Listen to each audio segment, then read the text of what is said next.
And so I looked at, option one, I looked at option two, and I thought, well, is there some monster company we can buy with our 500 million in cash? Because right now it's a liability. And obviously I couldn't find one. But then I looked at Bitcoin and I thought, Bitcoin looks like Facebook for money. It looks like the global monetary network. It looks like the dominant. It looks like the Google or the Facebook. And so I'm like, what's the big tech monster network for money? And Bitcoin looked like that for me. So I thought, hey, maybe I can do a $500 million acquisition. I buy 500 million of Bitcoin. What if you could buy a company growing 60% a year at 1x revenue with cash that you don't need? That was the idea. And it was kind of out of frustration and desperation, but it was a strategic Hail Mary, because your choice is just sell the company, give up. And the company would have been sold for $6 a share in enterprise value. Okay, $6 a share after 30 years of life. I think that the whole idea of diversification makes sense when you don't know the answer, but you don't want to make a mistake. But I think in the field of engineering and in many fields in life, it's like when your kid is a good basketball player, you don't say, I think you should split your time between archery and jogging and swimming and basketball and football and hockey and 16 other things just in case.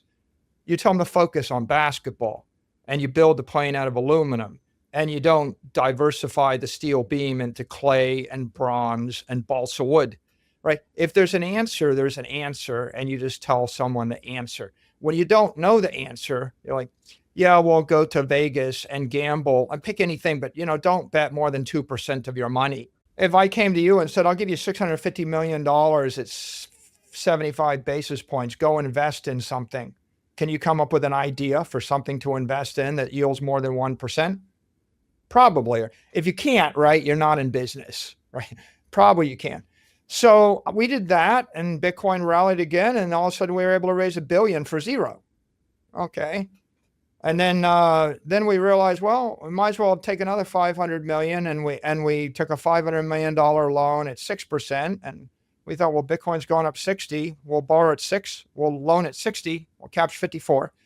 And it moved around. And then at some point, some banker called me and said, you can do this ATM where you can actually sell equity in the market. I said, you're kidding me. Really? That's possible? And actually, the greatest innovation of the past 30 years, guys, in the capital markets is the ATM shelf registration of equity, because it allows an issuer to sell shares pari passu to an investor. You're basically on the same footing as anybody else. It's a fair thing. And for my entire career, if we wanted to sell $100 million of equity, our stock would get hammered down 20%. And so it felt pretty good to not get hammered 20% and be able to sell into the market whenever you want. And so there's this point in the market where the market decides it trusts you and it wants to rally behind you. And we got to the point in October 30th, and we just said, look, we're going to put the question to our shareholders. Do you want us to basically build this business or not? And after 40 consecutive Bitcoin purchases, after laying the foundation of a Bitcoin, development company, after actually rolling out the KPI of BTC yield, which is, we just sold $1 billion of equity. It was backed by 350 million in Bitcoin. We bought back the $1 billion in Bitcoin. We captured 650 million of the arbitrage. That works out to 4%. That 4% is like a Bitcoin dividend to the shareholders, but we're going to keep it on the balance sheet, roll it forward, and reinvest it. Okay, so today our options market is like $95 billion. Our options market is the same size as our market cap. And then we discovered that the real strategic opportunity we had was we can construct a balance sheet of permanent capital with leverage. And when you take Bitcoin and make it 100% of your stock, you're going to trade probably, if Bitcoin is trading with a 60 vol, you're going to trade with a 75 vol, just because of the uncertainty of what the management team is going to do. Like, I have the option to sell equity or not sell equity, or we might do something or not do something. I have the option to do debt or not do debt. That option is going to move you from 60 vol to 70 or 80 vol. Then if you actually execute the option by selling equity at a premium or by issuing convertible bonds, you move to 90 or 100 vol. So my point really is there's a disconnect between giving someone a piece of advice to make their life better and then saying, but I 98% don't believe in it. So if you track the liquidity in the options market and in the equity market, there was a major shift in Q1 and early Q2 where a lot of the volatility in the options traders and equity traders, they basically hopped off a dozen Bitcoin mining companies onto MicroStrategy because the Bitcoin miners were going to the halving where their revenues get cut in half. Yeah, so the shareholders spoke. I mean, by the way, it's not a surprise to me. I was 95% certain they would like it because I meet with them and they were like, this is the most brilliant thing ever. Yeah, just keep doing this. So after that, we had a good week, and then November 5th came and there's a red sweep, and all of a sudden you have a pro-Bitcoin White House, a pro-Bitcoin Senate, a pro-Bitcoin Congress, pro-Bitcoin cabinet. Bitcoin rages from 68,000 and 99,000.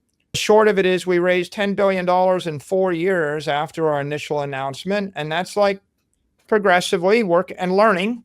We're learning, and the market's learning to trust us, right? We're building a relationship. My relationship's not just with my equity investors. It's with the convertible bond investors. You meet with a convertible bond investor, say, I saw you last quarter. I saw you, you yelled at me for this and this. I fixed this. I'll do this. We're partners together. I promise you I will do this. I'm not going to mess with your opportunity. I'm not going to hedge it. I'm not going to steal your trading opportunity. I will do this and this and this. The guy goes, well, and I'm looking forward to this future. The guy goes, thank you for your candor. $500 million order. 50. Like if you have trust and people understand you, they'll give you your money. So what happened next is we raised $13.5 billion in 4 weeks. And if you look at my tweet, my tweet this morning is basically, we generated about a $9 billion plus gain for our shareholders in those 4 weeks. We're making hundreds of millions of dollars a day. It's tricky for conventional investors to understand it because you're not capturing shareholder value creation via GAAP accounting because for 2 reasons. One, Bitcoin's indefinite intangible, but 2, in the history of 50 years of the capital markets, everybody's been on the US dollar standard, which is 0 vol, 0 ARR against the dollar. And this is the Bitcoin standard, 60 vol, 60 ARR against the dollar. So we do that. We get to the 500 million, Bitcoin rallies, the stock doubles, the stock triples. Now we just have an opportunistic run. We discover the convertible bond market and they want to give us 650 million in cash pretty much for free. And so we just decided we're going to lead. I mean, John D. Rockefeller decided to roll up the entire petrochemical industry, and he bought out all of his competitors, all of his customers, all of his vendors. And first he did it for cash, and they would say, okay, well, pay me this. He'd go to the bank, he'd borrow the money, and he'd give him the cash. And at some point, people in the industry said, Standard Oil stock is worth more money than the cash. And he just started issuing the stock. And Henry Flagler, of course, built Florida with Standard Oil stock.